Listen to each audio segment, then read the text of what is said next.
I'm Todd for G66. Welcome to another Tuesday tone tip. Today we're on the FM3 because Firmware 4 is officially out. It adds the new Cygnus amp modeling algorithms, new drive blocks, cab block updates, a long list of glorious stuff on the hardware. FM3 Edit also has a host of new features. And in this video, I want to show you 5 of my favorite things with this firmware. Consider it a mini highlights reel. And we'll get started, not in the amp block, where I have the AC20 12AX7 treble loaded at stock settings, but in the cab block, because we can now run ultra res IRs in here. This just means we have a slightly longer impulse response length, and to my ears, what it gives you is a tiny little bit more of a kind of room sound and a little bit more definition, especially in the low end. So I got one of my own IRs loaded up here, and I'll just flick from standard to ultra res. It is quite subtle, but I do notice it because I'm playing quite loud out of my studio monitors at the moment.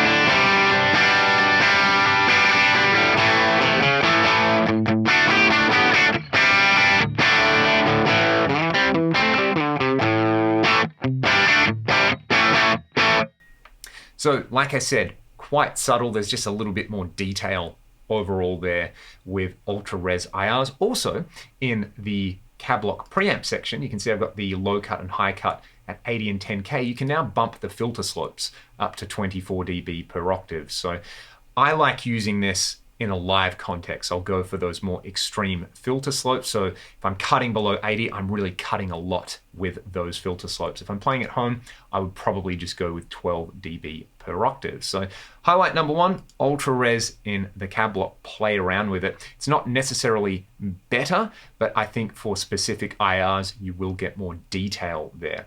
Let's go to the amp block now, and especially with amps like the AC20 or the non-master volume Marshalls or the non-master volume Fenders, this speaker compression parameter is just kind of magic. What I'm going to do is wind the drive up on this amp. This is such a great sounding, kind of gritty to medium gain amp, and I'm going to bump the speaker compression because it not only does what it says on the tin and models speaker compression, I think it changes the overall feel of playing through the amp in a really fantastic way. It's so satisfying to play with. So I'm going to do this with the AC20. I like to push speaker compression past 3 or 4. At the moment it's on 1. When I hit enter, it's going to be on 4.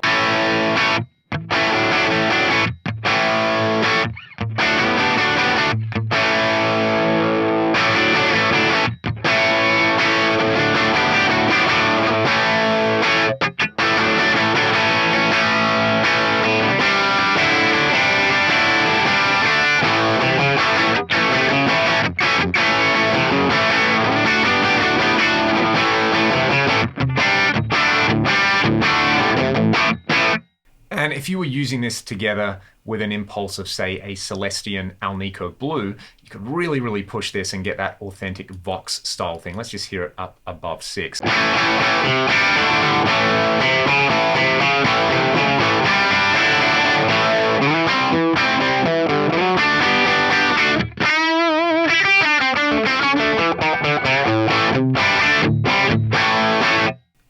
I love this AC20 so much, so I'll just bring the speaker compression back down a little bit. You can also play around with the speaker time constant as well on there. If you really want to emulate a speaker breaking up, you could add some speaker drive. So that's highlight number 2, just that speaker compression parameter in there. I add it to nearly all of my presets. 3 is a pretty good starting point. For example, what I'll do on, say, channel C here is I'll load up, what have I got here? I've got the JP2C model. You can see I've already got the speaker compression at 3. Let's just hear the difference between 0 and 3 with more of a high gain thing.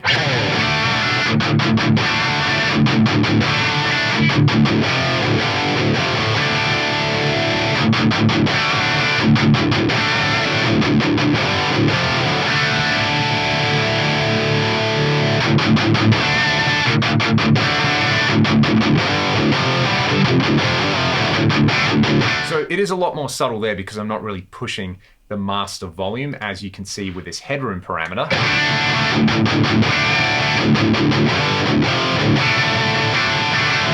If I was to bump the master and start hitting 0 on the headroom, you would start to see this speaker compression gain just kick in a little bit more like we saw on the AC20. But anyway, that was highlight number 2, the speaker compression. Let's go back to that glorious AC20 tone, because highlight number 3 is new drive block modeling and new drive block types. Let's pop a drive block into this preset, and as you can see, we now have 57 different drives to choose from. So if I choose something like, say, the Jam Ray, which is one I've really been enjoying recently, we've not only got this, we've got in the advanced section the ability to swap different diode numbers and types in there from the FX3, which is really amazing. If you want to basically get in here and design your own drive pedals, you can do that. But the Jam Ray sounds pretty fantastic, almost at stock settings. I just like to bump the level a bit, and depending on what I'm going for, like if I want to get a kind of creamy lead tone, I just bring the treble down.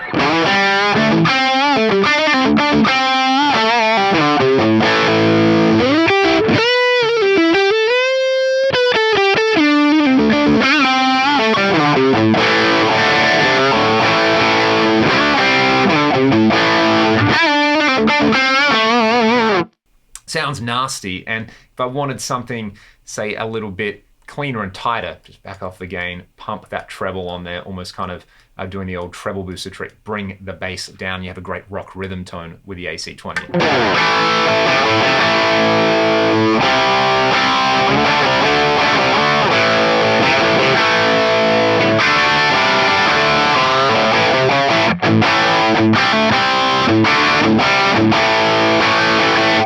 Another drive I'm really enjoying on here is, where is it? It is the new, I always forget the name of it, the Sonic drive. So based on like a Maxon Sonic distortion or an Ibanez SD9. I find with this, you take the tone down and you really pump the distortion up. You get that kind of Scott Henderson-y thing. Not that I can play like Scott, and I don't think Scott plays an AC20, but let's just roll with this. This gets really thick.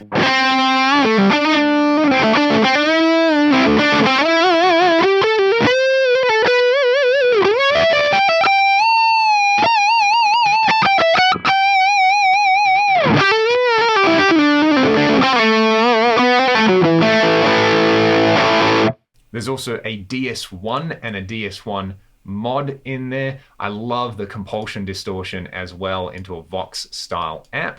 Basically keep the drive low and pump the level up. You get this.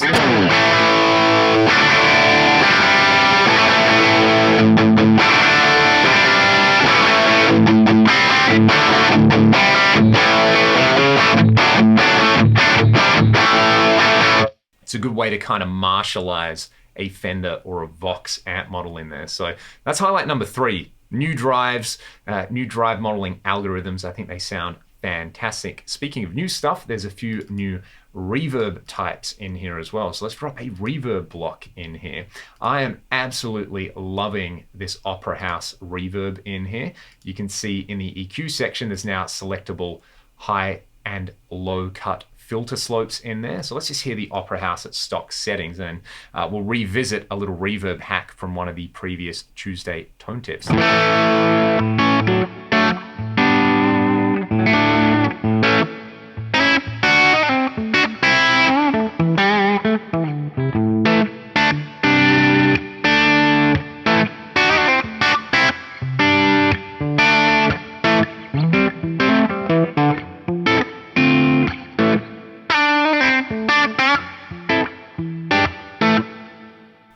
That's a really glorious, lush one, but what I love doing with reverb is cranking up the low cut frequency, past about 200 Hertz. I'll even increase the filter slope there. So still gonna have that nice, shiny, sparkly top end on the reverb, but it won't muddy up the low end.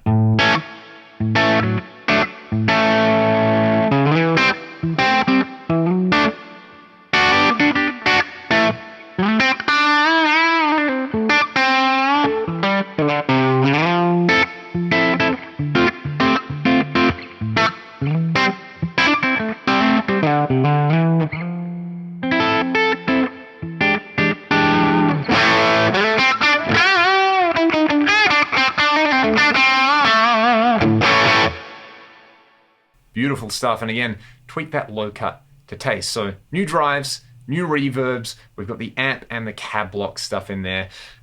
Maybe my favorite feature is actually something that's in FM3 Edit, and we talked about it last time. It is the channels library. So if I wanted to add a new channel, say to the amp block in here, and not replace these AC20 settings that I had already dialed in, let's say I go to channel B, I can now go to the library, and if you watched last week's video, you would have seen me dial in a few different amp channels. Let's say I want to add, say, my live settings from the USA lead mid gain. I can just hit that, and look at this. It's selected the USA lead mid gain model. All the knobs are where I like them. The graphic EQs dialed in. The power amp settings that I like. The preamp boost is ready to go. The fat switch, I forgot to turn on when I saved it, but I'll put that on now. I could actually just do this and hit save so that the next time it loads with the fat switch on. And I'm good to go. I've got a brand new amp on channel B with almost zero tweaking time. You can see the AC20 is still there. The JP2C is still there on channel C, but now I have my favorite live settings. Let's check this out.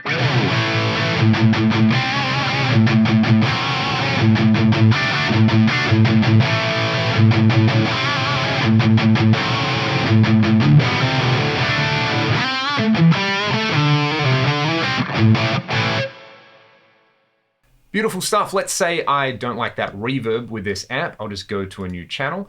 And you know what? I want a little bit of a room simulation. So I'll pop that in. This is using Recording Studio C. The time's turned down, the mix is turned down. I get this.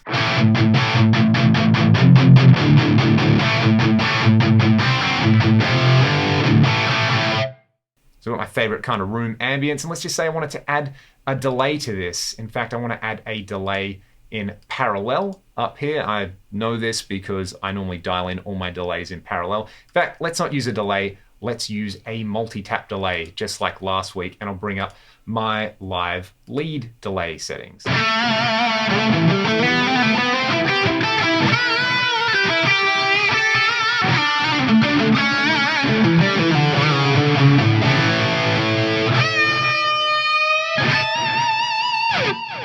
There's a host of other new features to explore with the Cygnus amp modeling, with the drives, with the reverbs.